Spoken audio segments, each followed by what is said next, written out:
नमस्कार, किसान तक में आपका स्वागत है। हम हैं यहाँ झांसी ज़िले में बेर की खेती का डेमोन्स्ट्रेशन। बेर और बुंदेलखंड ये बहुत पुराना नाता है। बीच में कुछ ऐसा लगता था कि नाता टूट रहा है, बेर की कमी हो रही थी। आज बेर का जो उत्पादन है वो इंडस्ट्री को देखते हुए, उसकी डिमांड को देखते हुए यहाँ के किसान कर रहे हैं।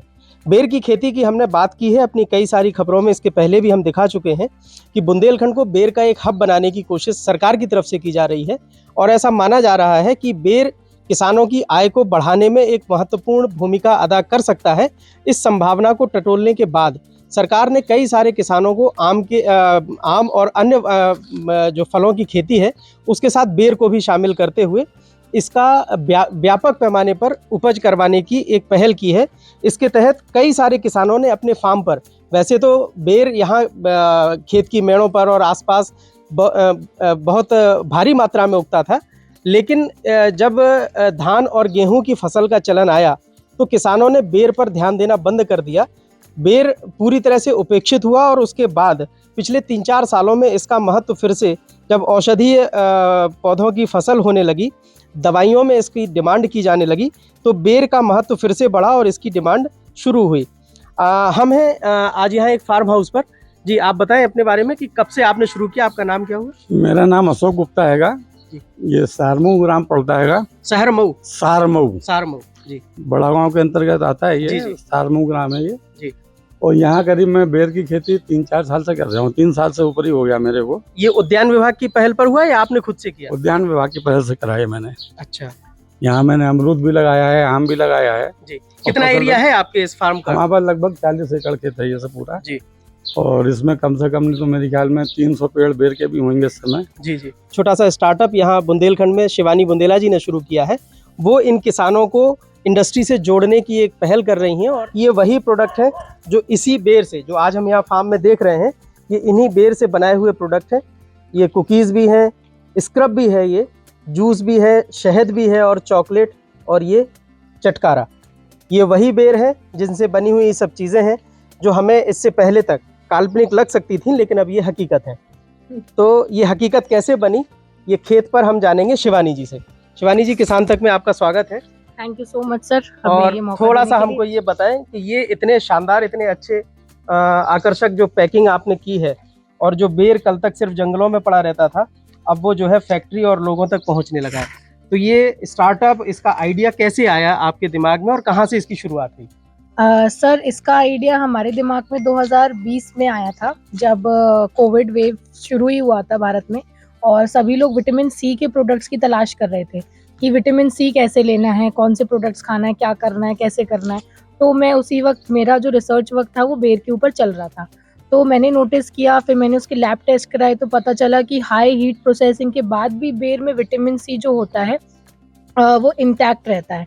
तो हम लोगों ने फिर बेर के ऊपर और रिसर्च किया, पता चला कि पूरे देश में इसको मतलब आउट ऑफ इंडिया जितने भी कंट्रीज़ हैं उसे सुपर फ्रूट की कैटेगरी में रखा जाता है, और इंडिया में इतना होने के बाद भी कोई पूछ ही नहीं है। मतलब 3 रुपये किलो, 4 रुपये किलो, और शिवरात्रि के बाद तो मिलता ही नहीं है। फिर समझा कि क्या लोगों को पसंद भी है हिंदुस्तान में बेर, क्या ऐसे ही है कि नहीं चलने वाला। तो पता चला कि जो हमारे 30+ एज ग्रुप है वो तो पता नहीं कहाँ से बेर ढूंढ धाड़ के खाते हैं, उन्हें मिलते ही नहीं है, साल भर खाने को कभी नहीं मिलते हैं।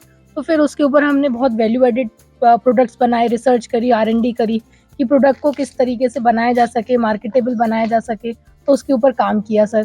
फिर देखा कि जितना भी मेरी फैमिली बैकग्राउंड है वो सब किसान से जुड़ा हुआ है। तो कभी मामा आके कहते हैं कि बीज में पानी ही नहीं मिल पाया, बीज मर गया, या गलत समय पे पानी गिर गया तो बीज मर गया। तो फिर पता चला कि बेर एक ऐसा पेड़ है जो किसी भी pH में ग्रो करता है, किसी भी सॉइल कंडीशन में ग्रो करता है, एनवायरनमेंट या मेंटेनेंस कॉस्ट इतनी हैवी नहीं है। तो फिर हमारे दिमाग में आया कि जो हमारे बुंदेलखंड की बंजर ज़मीन है जहाँ पे कुछ और नहीं उग सकता, लेकिन बेर के पेड़ बहुत आसानी से उग सकता है, वो भी देसी बेर तो बहुत आसानी से उग सकते हैं। तो हमने अपना मेजर काम देसी बेर के ऊपर किया। आपके लिए, अगर आपके जो प्रोडक्ट जो इनकी हम बात कर रहे हैं, चॉकलेट है या जूस है, इसमें देसी बेर ज़्यादा कारगर होता है या ये थाई एप्पल बेर? सर, हम लोग देसी पे ज़्यादा काम करते हैं क्योंकि vitamin C, fibre, phosphorus, calcium की जो क्वांटिटी हाई है वो हमारी ओरिजिनल वेराइटी में सबसे ज़्यादा हाई है, ट्रेडिशनल वेराइटी में। तो हम लोग देसी पे ज़्यादा काम करते हैं। और जो हमारा थाई एप्पल मलेशियन है उस पे हम उस पे एप्पल सोडा जैसे ड्रिंक्स बनाते हैं या पिकल्स वगैरह बनाते हैं, जिस पे अभी करंट R&D हमारी चल रही है। तो मोस्ट प्रॉब्ली आने वाले समय में हम उसके ऊपर बेहतर काम कर पाएंगे कि उन किसानों को भी और लाभ दे पाए। अभी प्रोडक्शन की अगर हम बात करें और डिमांड, बेर को लेकर आपका साल भर में कितना कंजम्पशन होता है इन सारे प्रोडक्ट्स? जी, मतलब अगर 1 साल हमें हुआ है अभी, तो उस 1 साल में हमने पिछले साल 40,000 किलो खरीदा था, जो पूरा कंज्यूम हो गया।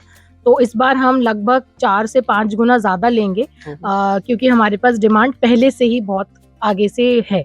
तो उसके हिसाब से हमें इस साल जो बेर की वैल्यू रिक्वायर्ड है वो पिछली बार से 5 गुना ज़्यादा रिक्वायर्ड है। आपको लगता है कि इस एरिया से आपकी ये जो डिमांड है बेर की, ये पूरी हो जाएगी या आपको बाहर से भी कहीं से प्रोक्योर करना पड़ेगा? नहीं सर, इस एरिया से ही पूरी हो जाएगी। बहुत बेर है और इनफैक्ट यहाँ पे जितना भी बेर होता है वो सारा मुंबई जाता है, बांग्लादेश जाता है। तो अब हमारी किसानों से बातचीत हो रखी है, तो अब वो सिर्फ हम ले रहे हैं। आपने कितने किसानों को अब तक जोड़ लिया है अपने स्टार्टअप से? सर अशोक जी की तरह हमारे साथ 250 किसान जुड़े हुए हैं। 250 किसान जुड़े हुए। और इनका मोड ऑफ पेमेंट, क्योंकि अभी बात हो रही है किसान की आय कैसे बढ़े, तो आप लोग उसको तत्काल पैसा मतलब देते हैं किसान को, या कि जैसे मंडी का सिस्टम होता है उस तरह से? तत्काल पैसा देते हैं, एडवांस पैसा देते हैं। एडवांस में देते जी। हैं। हमसे है दुनिया, हमें कुछ करके दिखाना है। मिट्टी मेरी, सेहत मेरी, खेती का नया जमाना है। किसान तक खाना है तो उगाना है।